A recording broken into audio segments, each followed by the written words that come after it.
আসসালামু আলাইকুম। বাঙালিয়ানা পিঠার স্বাদে এবং সৌন্দর্যে কোনো অংশে কিন্তু কোনো কমতি নাই। আজকে আপনাদের সাথে শেয়ার করব শামুক পিঠার রেসিপি, যে পিঠাটা উপর থেকে একদমই মচমচে আর ভেতরটা খুবই রসালো। অনেক দিন পর্যন্ত সংরক্ষণ করে রাখা যায়, দেখতে খুবই সুন্দর। চাইলে আপনারা অনেক দিনের জন্য বানিয়ে রাখতে পারেন অথবা 6 মাসের জন্য সংরক্ষণ করেও রাখতে পারবেন। হলুদের ডালায় অথবা যে কোনো অনুষ্ঠানে কিন্তু এই পিঠাগুলো কিন্তু দিলে খুবই সুন্দর হবে, আর বানানো কিন্তু খুব সহজ। আজকের রেসিপিতে আমি আপনাদের সাথে শেয়ার করব পিঠার পারফেক্ট ডো, আর পিঠা কিভাবে আপনারা এই বানাবেন, চিরুনি পিঠা অথবা শামুক পিঠা, ঝিনুক পিঠা, যে যেটাই বলেন না কেন। আর এই পিঠাটা পারফেক্ট কিভাবে আপনারা শিরা তৈরি করে শিরায় দেবেন, সব কিছুই থাকবে আজকে এই রেসিপিতে। যারা নতুন রাঁধুনি আছেন তাদের জন্য খুব সহজ হবে এই রেসিপিটা ফলো করে পিঠাটা তৈরি করতে। শামুক পিঠা তৈরি করার জন্য এখানে আমি আতপ চালের শুকনা গুঁড়ি নিয়েছি। আমি দোকানে যেয়ে বলেছি যে আমি পিঠা তৈরি করব, আমাকে আতপ চাল দেন 1 কেজি। তো আমি সেভাবে বাসায় নিয়ে এসে ভালো করে ঝেড়ে মুছে তারপর চালটা ভাঙিয়ে এনেছি। এই পর্যায়ে কিন্তু চালটা একদমই শুকনো, আমি কোনো পানি ব্যবহার করিনি এখানে। তো চালের গুঁড়াটাকে আমি ভালো করে চেলে নিচ্ছি। আর এই পিঠাটা কিন্তু আমরা সবসময় আতপ চাল দিয়েই তৈরি করি। চালের গুঁড়িগুলোকে ভালো করে চেলে নিলাম। আর এই পর্যায়ে কিন্তু কোনো রোদেও শুকানোর প্রয়োজন নেই। চুলার মধ্যে অনেকটা পরিমাণ পানি বসিয়েছি, এই পানিটাকে ভালো করে আমি ফুটিয়ে নেব।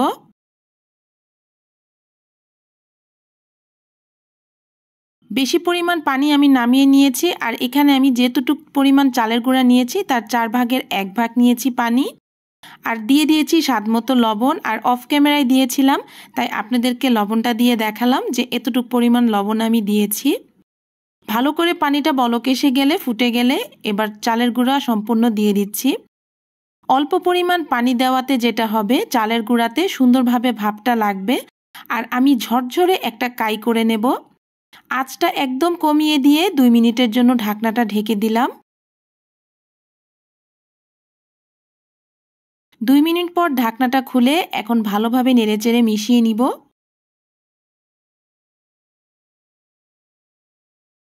কাইটা একদমই ঝরঝরে হবে, হালকা একটু দলা পেকে পেকে থাকবে, আর বেশিরভাগ চালের গুঁড়াই একটু ঝরঝরে থাকবে। ভালো করে নেড়েচেড়ে মিশিয়ে আমি আরও 5 মিনিটের জন্য ঢাকনাটা ঢেকে রাখবো। আর এই পর্যায়ে কিন্তু চুলাটা বন্ধ থাকবে। চালের গুঁড়ার গরমে গরমেই কিন্তু বাদবাকিটা সেদ্ধ হয়ে যাবে। ফিরছি 5 মিনিট পর। এই পর্যায়ে কিন্তু চালের গুঁড়িটা আমার ভাপ দেওয়া হয়ে গেছে। এখন আমি সেটা নামিয়ে নেব।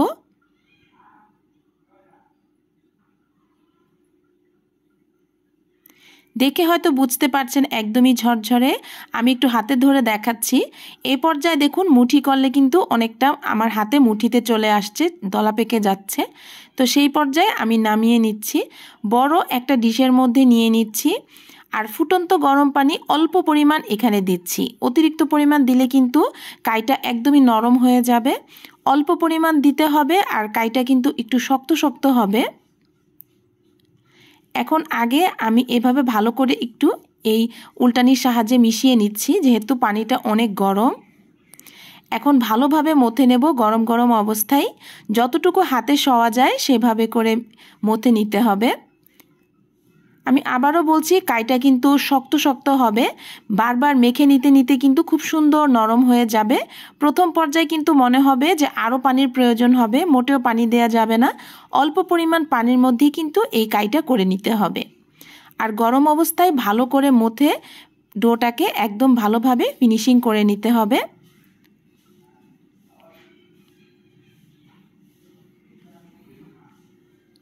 দেখে হয়তো বুঝতে পারছেন আমি কিভাবে মথে নিচ্ছি।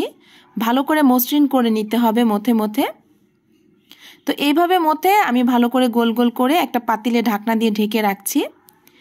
আর পিঠা তৈরি করার জন্য আজকে আমি এই চিরুনি দুটো ব্যবহার করছি। আর আমি প্রায় এই পিঠা তৈরি করি, আর এই চিরুনিগুলো আমি পিঠা তৈরিতে ব্যবহার করি। আর এরকম মোটা মোটা দাঁতের চিরুনি নেওয়ার চেষ্টা করবেন, এতে করে ডিজাইনটা খুব ভালো হবে, সুন্দর হবে। আর এখানে একটা ছোট বাটিতে আমি সয়াবিন তেল নিয়ে নিয়েছি। আর পিঠা তৈরি করার সময় চিরুনিতে মেখে নিতে লাগবে, যাতে করে পিঠাটা খুব সুন্দরভাবে চিরুনি থেকে উঠে আসে। তো অল্প একটু কাই নিয়ে আমি এখানে একটা লম্বালম্বি শেপ দিয়ে নিচ্ছি। বাদবাকি যে কাইটা থাকবে সেটা একটা পাতিলে রেখে ঢাকনা দিয়ে ঢেকে রাখতে হবে, তা না হলে উপরের অংশটা কিন্তু বাতাসে শক্ত হয়ে যাবে। আমি যতটুক পরিমাণ পিঠা তৈরি করব সেভাবে আমার আন্দাজ মতো আমি ছোট ছোট করে কাই কেটে নিচ্ছি। আপনারা চাইলে বড় ধরনের শামুক অথবা ছোট ধরনের শামুক তৈরি করতে পারেন। তো আমি যেভাবে তৈরি করছি আমি সেই পরিমাণে নিয়ে নিলাম। প্রথমে গোল গোল ঘোরাবেন, একদমই গোল করে নিতে হবে। এরপর এক সাইড দিয়ে একটু লম্বাটে শেপ করে নিতে হবে।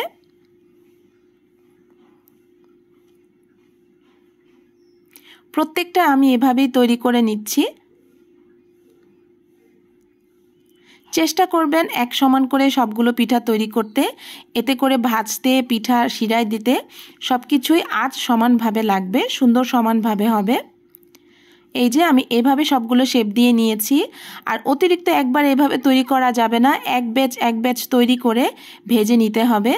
একবারে বেশি তৈরি করলে কিন্তু পিঠাগুলো উপরটা ঠান্ডায় বা বাতাসে শুকিয়ে শক্ত হয়ে যাবে, পরে পিঠা তৈরি করলে ভালো হবে না। তো চিরুনিতে আমি সয়াবিন তেল মেখে নিলাম। আর আমি কিভাবে এক একটা লেচি এভাবে রাখলাম দেখে হয়তো বুঝতে পারছেন। চিকন দিকটা নিচে আর মোটা দিকটা ওপরে রেখে আমি এক চিরুনির উপরে রেখে আরেক চিরুনি দিয়ে এভাবে টান দিচ্ছি।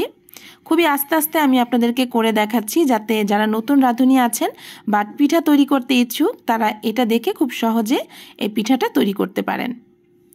খুবই সুন্দর চমৎকার একটা ডিজাইন, একদমই সহজে হয়ে যায়। আর অনেক অল্প সময়ে অনেকগুলো পিঠা তৈরি করা যায়। তো এভাবে প্রত্যেকটা পিঠা আমি তৈরি করে নিচ্ছি। আলতোভাবে চাপ দিয়ে পিঠাটাকে ঘুরিয়ে নিতে হবে। তো এভাবে আমি এক ব্যাচ তৈরি করে নিলাম, এখন ভেজে নিব। আপনারা এভাবে অল্প অল্প করে তৈরি করে তারপরে ভেজে নেবেন, তাহলে পিঠাগুলো আর ফাটবে না, নষ্ট হবে না। তো তেলটা যে পর্যায়ে অনেক গরম হয়ে গেছে আমি আঁচটা মিডিয়ামে রেখে তারপরে পিঠাগুলো দিয়ে দিচ্ছি। প্রথম পর্যায়ে কিন্তু মোটেও অতিরিক্ত নাড়াচাড়া দেওয়া যাবে না, এতে করে কিন্তু পিঠা ভেঙে যাবে। নাড়া দেওয়ার প্রয়োজন হয় সে পর্যায়ে পিঠাগুলো দিয়ে আপনারা কড়াইটা দুই পাশ থেকে ধরে হালকা একটু দুই সাইডে দুলিয়ে দিবেন, এতে করে পিঠাগুলো খুব সুন্দর চারদিকে ঘুরবে। তো এই পর্যায়ে কিন্তু পিঠাগুলো হালকা একটু শক্ত হয়ে এসছে, যার কারণে একটু উল্টে পাল্টে দিচ্ছি। আর অবশ্যই ডুবো তেলে ভাজতে হবে, ডুবো তেলে ভাজলে পিঠাটা খুব সুন্দর ভাজা হবে। অতিরিক্ত আঁচ রাখবেন না, পিঠার ভাজার সময় আঁচটা একদমই মিডিয়ামে রাখবেন। এরকম হালকা লাল লাল থাকা অবস্থায় কিন্তু পিঠাগুলো আমি তুলে নিব। আর এরকম করে ভেজেই কিন্তু পিঠাগুলোকে সংরক্ষণ করে রাখা যাবে প্রায় 6 মাস পর্যন্ত। এই পর্যায়ে আমি পিঠাগুলো ভেজে এভাবে ঠান্ডা করে নিচ্ছি। আর এইভাবে আপনারা পিঠাগুলো একদমই ঠান্ডা করে বড় একটা বয়মে রেখে দিতে পারবেন প্রায় 6 মাস পর্যন্ত। আর পিঠাগুলো অনেক দিন সংরক্ষণ রাখার ক্ষেত্রে যেটা আপনাদের জন্য একটা টিপস, আপনারা প্রতি মাসে একবার করে হলেও পিঠাগুলোকে কড়া রোদে দিবেন, এতে করে পিঠাগুলো নষ্ট হবে না, ভালো থাকবে, মচমচে থাকবে আর তিতাও হবে না। তো এইভাবে আমি পিঠাগুলো ভেজে সবগুলো নিয়ে নিয়েছি। আর এখান থেকে বেশিরভাগ পিঠা আমি সংরক্ষণ করে রেখে দিব। আর এখান থেকে আপনাদের কিছুটা আমি শিরায় তৈরি করে শিরায় দিয়ে দেখাবো যে এই পিঠাগুলো কিভাবে শিরায় দিতে হয়।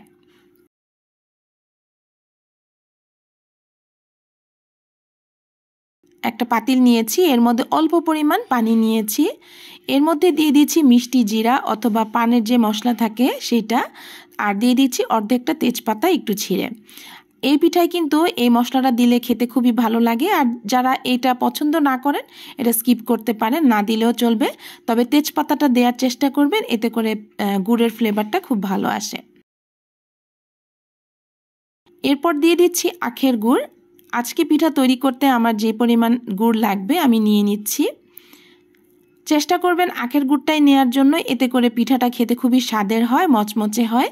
অনেকে এই পিঠাটা চিনি অথবা খেজুরের গুড় দিয়ে শিরায় দিয়ে থাকে, তো আমি সবসময় আমার মাকে দেখেছি, আমার মামিকে দেখেছি আখের গুড় দিয়ে ওনারা শিরায় দেন। তো সেই জন্য আমিও সবসময় এভাবে আখের গুড় দিয়েই শিরাটা দেই, এতে করে পিঠাটা খেতে খুবই ভালো লাগে। তো এই পর্যায়ে কিন্তু গুড়টা একদমই গলে গেছে। আর পিঠার শিরাটা হতে হবে 1 তার 2 তার যখন হবে, এরকম হাতের মধ্যে গরম গরম শিরাটা নিয়ে দেখবেন যে 1 তার 2 তার আসছে কিনা। যদি এভাবে তার আসে সে পর্যায়ে বুঝতে হবে শিরাটা একদমই রেডি। তো এই পর্যায়ে চুলাটা বন্ধ করে দিব। আর শিরা গরম থাকা অবস্থায় কিন্তু পিঠা শিরায় দিতে হবে। শিরা ঠান্ডা হলে কিন্তু ভালো হবে না, কারণ শিরা গরম থাকা অবস্থায় কিন্তু একদমই পাতলা থাকে আর পিঠার মধ্যেও খুব সুন্দর সহজভাবে ঢুকে যাবে। আর শিরাটা যদি ঠান্ডা হয়ে যায় সেই পর্যায়ে কিন্তু পিঠায় ঢুকতে সমস্যা হবে বা পিঠা ভালোভাবে ঢুকবে না। তো শিরাটা অন্য চুলায় জাল দিয়ে আমি এই পাশে একটা বড় কড়াইতে তেল দিয়ে দিয়েছি আর চুলার আঁচটা মিডিয়ামে রেখেছি। তেলটা ভালোভাবে কড়া গরম হয়ে যাওয়া পর্যন্ত অপেক্ষা করছি। তো একটা পিঠা দিয়ে আমি দেখছি যে কি পরিমাণ তেলটা গরম হয়েছে। যে পর্যায়ে ভালোভাবে বুদবুদি উঠবে, গরম হয়ে যাবে, সে পর্যায়ে আমি পিঠাগুলো দিয়ে দিব। চুলার আঁচ কিন্তু মিডিয়ামে রাখতে হবে, বেশি কমানো যাবে না আবার অতিরিক্ত বাড়ানোও যাবে না। পিঠাগুলোকে সুন্দরভাবে ভাজতে হবে। আর এই পর্যায়ে কিন্তু অতিরিক্ত লাল করার প্রয়োজন নেই, যেহেতু প্রথম পর্যায়ে আমি ভালোভাবে ভেজে নিয়েছি। এই পর্যায়ে জাস্ট পিঠাটাকে ভালোভাবে একটু গরম করে নিলেই কিন্তু চলবে। যে পিঠাগুলো প্রথমে আগে লাল হয়ে গেছে সেগুলো আমি তুলে নিচ্ছি। আর এই গরম গরম ভাজা অবস্থায় কিন্তু শিরাতে দিয়ে দিতে হবে। শিরার মধ্যে পিঠাগুলো দেওয়ার পরে কিন্তু খুব তাড়াতাড়ি শিরাটা সোক করে নিবে। চুলাটা আমি জ্বালিয়ে দিয়েছি, শিরাটা জাল হচ্ছে আর একে একে আমি ভেজে ভেজে পিঠাগুলো দিয়ে দিচ্ছি। শিরাটা জাল করা অবস্থায় পিঠাগুলো দিলে কিন্তু খুব সুন্দরভাবে পিঠার ভিতর শিরাটা ঢুকবে। আর 2 মিনিটের মতো শিরার মধ্যে একটু ভিজিয়ে রাখতে হবে। রেখে তারপর আরেকটা ছাঁকনির মধ্যে পিঠাগুলো একে একে আমি নিয়ে নিলাম।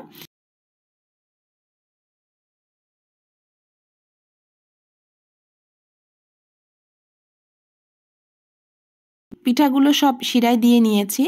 আর একটা চালনিতে রাখলে যেটা হবে, স্ট্রেনারে রাখলে অতিরিক্ত যে শিরাটা থাকবে সেটা ঝরে পড়ে যাবে আর পিঠাগুলো একটার সাথে একটা লেগে যাবে না। তা আপনারা এরকম পিঠা ভাজার পর এভাবে ছড়িয়ে রাখবেন, একটু ঠান্ডা করে নেবেন। তো এতে করে পিঠাগুলো খুব সুন্দর ঝরঝরে হবে। এই যে দেখুন পিঠাগুলো কিন্তু একদমই নরম হয়ে গেছে আর মাঝখানে শিরায় ভরপুর। আশা করছি আজকের রেসিপিটা দেখে এই পিঠাগুলো তৈরি করা আপনাদের জন্য খুব সহজ হবে। ছোট কিংবা বড় সবাই পছন্দ করবে এই পিঠাগুলো। মুখে দাও। কেমন হয়েছে? অনেক মজা হয়েছে। দেখলেন তো আমার ছেলেকে আমি পিঠাটা দিয়েছি, ও খুবই মাশাআল্লাহ পছন্দ করেছে। আর দেখতে শক্ত হলেও কিন্তু খেতে কিন্তু ভীষণ মজার, একদমই কুড়মুড়ে আর ভেতরটা একদমই রসালো। পিঠাগুলো ঠান্ডা করে কন্টেনারে করে রেখে দিতে পারবেন আপনারা প্রায় 1 মাসের মতো। তো শিরায় দেওয়ার পরে কিন্তু 1 মাসের বেশি রাখা যাবে না। তো যখনই তৈরি করবেন শিরায় দিয়ে যত তাড়াতাড়ি সম্ভব খেয়ে ফেলার চেষ্টা করবেন। আর এই পিঠাগুলো যারা দেশের বাইরে থাকেন তাদের জন্য কিন্তু তৈরি করে দিতে পারবেন, তাদের জন্য খুব ভালো হবে, অনেক দিন সংরক্ষণ করে রেখে খেতে পারবে। আর বিয়ের অনুষ্ঠানের জন্য, হলুদের ডালার জন্য এই পিঠাগুলো কিন্তু খুবই বেস্ট। তো আপনারা চাইলে যে কোনো অকেশনে এই পিঠাগুলো খুব সহজেই তৈরি করতে পারবেন। তো আজকের রেসিপিটা যদি ভালো লাগে রেসিপির জন্য লাইক কমেন্ট করতে কিন্তু ভুলবেন না। আর যারা নতুন দর্শক আছেন চ্যানেলটা সাবস্ক্রাইব করে পাশে থাকার জন্য অনুরোধ জানাচ্ছি। এতক্ষণ ধরে ভিডিওটা দেখার জন্য অনেক অনেক ধন্যবাদ। ভালো থাকবেন, সুস্থ থাকবেন। আবারও চলে আসব সহজ কোনো রেসিপি অথবা আমার লাইফস্টাইল ব্লগ নিয়ে। ততক্ষণের জন্য আল্লাহ হাফেজ।